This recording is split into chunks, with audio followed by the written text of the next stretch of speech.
नमस्कार दोस्तों, स्वागत है आप सभी का आपके अपने पसंदीदा चैनल पे। तो चलिए आज शुरू करते हैं प्राथमिक कक्षा में बोलने के कौशल के मुख्य प्रश्न के उत्तर। तो भाग एक स्टार्ट हो चुका है। तो इसका पहला क्वेश्चन आप लोगों के सामने है।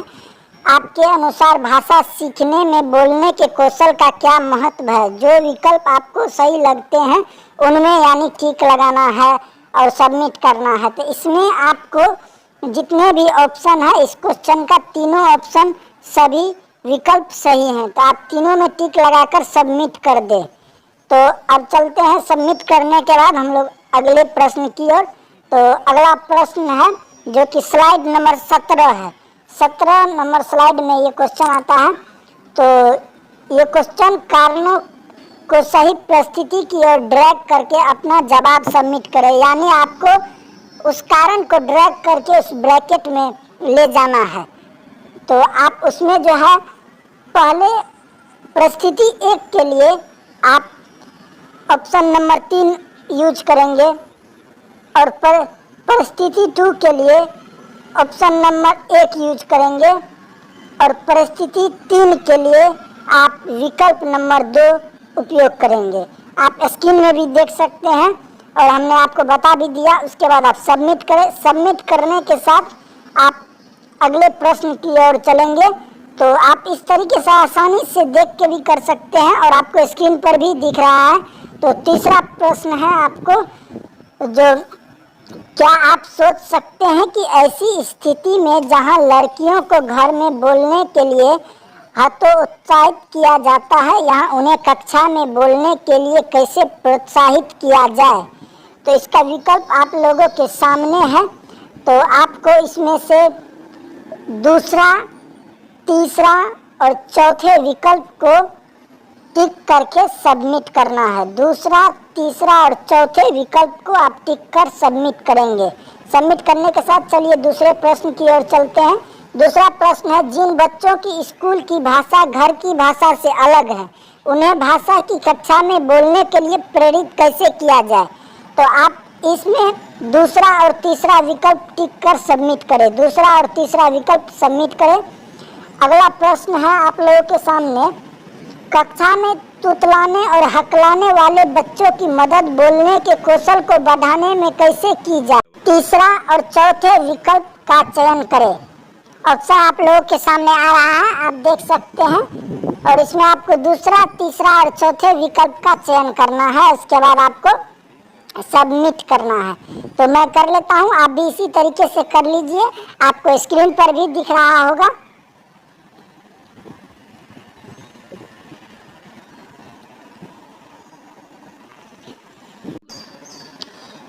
तो अब यह भाग समाप्त हो चुका है। अब अगले भाग 2 शुद्धता और धारा प्रवाहिता की तरफ चलते हैं। तो इस भाग का पहला प्रश्न आप लोगों के सामने है। इस कथन में जिस बच्चे के लिए उपयुक्त लगता है उस कथन को उस बच्चे के नाम के नीचे ड्रैग करें। यानी ड्रैग, आपके सामने कुछ कथन रखा गया है जिसको ड्रैग करके उस ब्रैकेट में ले जाना है जो कथन उस राजू या मिनी से संबंधित है। तो आप सबसे पहले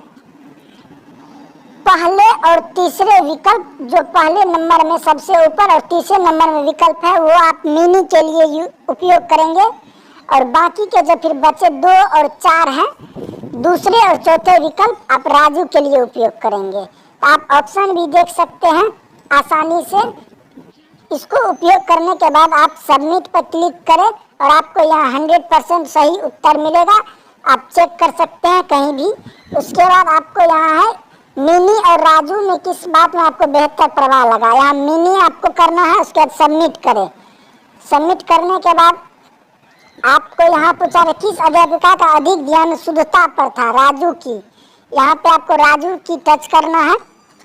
उसके बाद है शिक्षक का बच्चों को बोलते हुए टोकने का उन पर क्या प्रभाव हो सकता है? इस क्वेश्चन में आपको ध्यान से देखना है। उसके बाद आप विकल्प को आप लोगों को ध्यान से देखने के बाद आपको इस विकल्प में, जैसे बच्चे कक्षा में मजाक के पात्र बन सकते हैं, बच्चे ढंग से बोलना सीखेंगे, बच्चों का आत्मविश्वास कम हो सकता है। बच्चे अगली बार बोलने में हिचकिचाहट महसूस कर सकते हैं।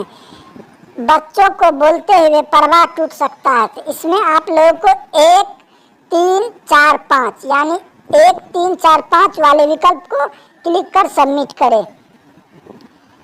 ये चारों ऑप्शन सही है सिवाय 2 को छोड़कर।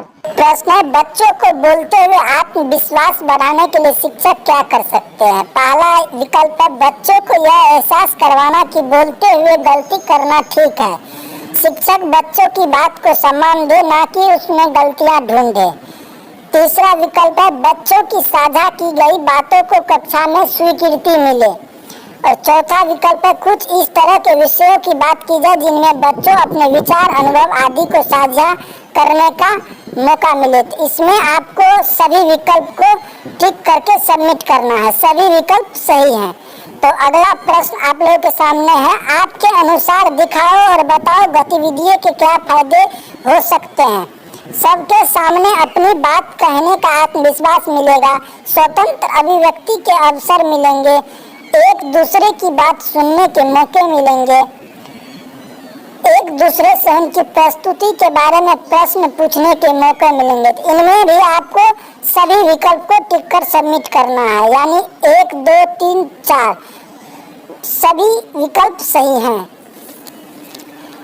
अब चलते हैं अगले प्रश्न की ओर। बच्चों को समूह में बातचीत करने के मौके देने से उनके बोलने कौशल का विकास कैसे होगा। आपके क्या विचार हैं। इनमें आपको जो है सबसे पहले ऑप्शन देखा जाए, बच्चों की बारी बारी अपनी बात कहने का अभ्यास होगा, बच्चों को एक दूसरे को समझने के मौके मिलेंगे, बच्चों को अपने साथी की बात सुनकर उसके अनुसार अपनी प्रतिक्रिया देने का अभ्यास होगा। और चौथा विकल्प है, बच्चों को एक दूसरे से उनकी बात पर प्रश्न करने का अभ्यास होगा। इसमें आपको पहले, तीसरे और चौथे विकल्प को चुनना है। पहले, तीसरे और चौथे विकल्प। उसके बाद आप सबमिट करें। सबमिट करने के बाद यह भाग आखिर में आपका समाप्त हो गया। अब आप भाग 3 के प्रश्न के ओर चलेंगे। तो चलिए चलते हैं भाग 3 के मुख्य प्रश्न के उत्तर के तरफ। तो पहला क्वेश्चन है भाग 3 का, आपकी कक्षा में बोलने के विषय कौन चुनता है। तो यहाँ आपको सीधी सी बात है, ज़्यादातर अगर शिक्षक चुनते हैं तो ज़्यादा बेहतर होता है। तो आप शिक्षक पे क्लिक करके सबमिट करें। उसके बाद आपकी कक्षा में बोलने के विषय कौन चुनता है। तो यहाँ पे आप जो है दोनों दे सकते हैं। दोनों विकल्प सही हैं। दोनों पे क्लिक करें और सबमिट करें। आप अपनी कक्षा में किस तरह के विषय देते हैं। पाठ्य पुस्तक से जुड़े, कल्पना से जुड़े, प्राकृतिक, सामाजिक एवं संवेदनशील मुद्दों से जुड़े, बच्चों के अनुभवों से जुड़े, इनमें बच्चों की पसंद नापसंद से जुड़े। इनमें आपको सभी विकल्प सही है और सभी को टिक करके आप सबमिट करें। आपके अनुसार किसकी गतिविधि बेहतर थी। कमल जी की, क्योंकि अगर बच्चे पूरी प्रस्तुति विस्तार से लिखकर याद कर लेंगे तो वे आत्मविश्वास से बोल पाएंगे। पूजा जी, क्योंकि बच्चे बोलते हुए स्वाभाविक तरीके से बोलेंगे, ना कि याद किए हुए को दोहराएंगे। तो इसमें आपको दूसरे विकल्प को टिक करके सबमिट करना है। पूजा जी वाला विकल्प सही है। परिचित विषय को चुनना और कक्षा में विषय पर बातचीत करना बच्चों के विषय के बारे में प्रस्तुति करने में कैसे मदद करेगा। पहला विकल्प है, परिचित विषय के चुनाव से बच्चों के पास प्रस्तुति के लिए सामग्री पहले से ही होगी। परिचित विषय से चुनाव से बच्चों को प्रस्तुति के लिए कुछ नए विचार सोचने नहीं पड़ेंगे। विषय के बारे में बातचीत करने से बच्चे ये समझ पाएंगे कि वो किस तरह के विचार साझा कर सकते हैं। विषय के बारे में बातचीत करने से बच्चों को अपने साथियों के विचारों से कुछ साझा मिल सकते हैं। आप इसमें पहले, तीसरे और चौथे विकल्प को चूज करें जो आपको स्क्रीन पे भी दिख रहा होगा। पहले, तीसरे, चौथे विकल्प सही हैं। उसके बाद यह भाग भी आप लोगों का आखिरी में समाप्त हुआ। अब चलते हैं भाग 4 उच्चारण शिक्षण की ओर। तो इसका पहला क्वेश्चन है आप लोगों के सामने, बच्चों के सही उच्चारण न करने से क्या कारण हो सकते हैं। तो इसमें जितने भी ऑप्शन आएंगे आपको सभी ऑप्शन को टिक करके सबमिट करना है, क्योंकि जितने विकल्प है सभी विकल्प एकदम सही हैं। सबमिट करने के बाद अब चलते हैं अगले प्रश्न की ओर। अगला प्रश्न आप खुद ही सोचिए, उच्चारण की गलतियों के कारण को समझने से क्या होगा। तो इसमें ये क्वेश्चन में भी आपको जितने विकल्प मिलेंगे सभी विकल्प को टिक करना है, क्योंकि सभी विकल्प एकदम बिल्कुल सही हैं।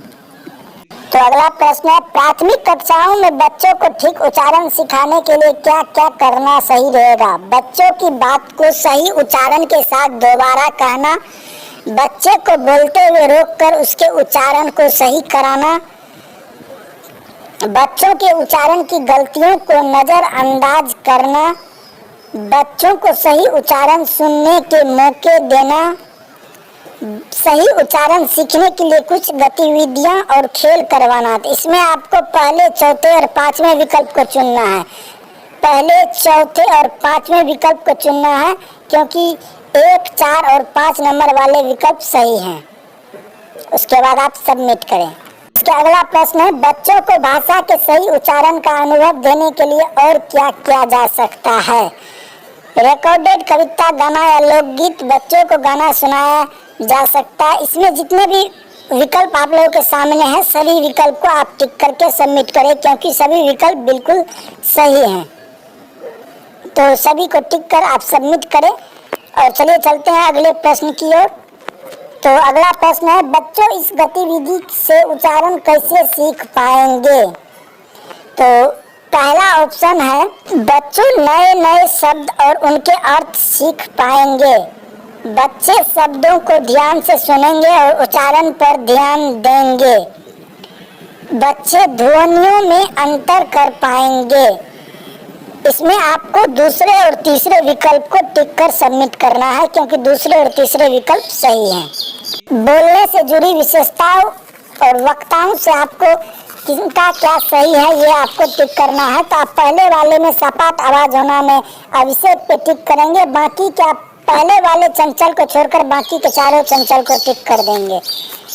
अब चलते हैं अगले प्रश्न के। भाषा की कक्षाओं में बच्चों के बोलने के कौशल को विकसित करने के लिए नाटक करने से बच्चों को किस तरह के मौके मिलेंगे।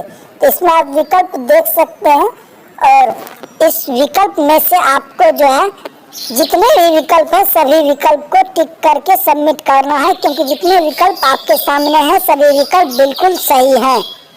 आपको इस वीडियो में भाग 1 से 4 तक का सभी प्रश्न का उत्तर बताया गया, और अगर आप भाग 5 के आकलन का प्रश्न का उत्तर देखना चाहते हैं तो आपको आई बटन पे लिंक मिलेगा, वहां से भी, या नहीं तो आप डिस्क्रिप्शन से भी लिंक पे क्लिक करके आप आकलन का उत्तर देख सकते हैं। वो वीडियो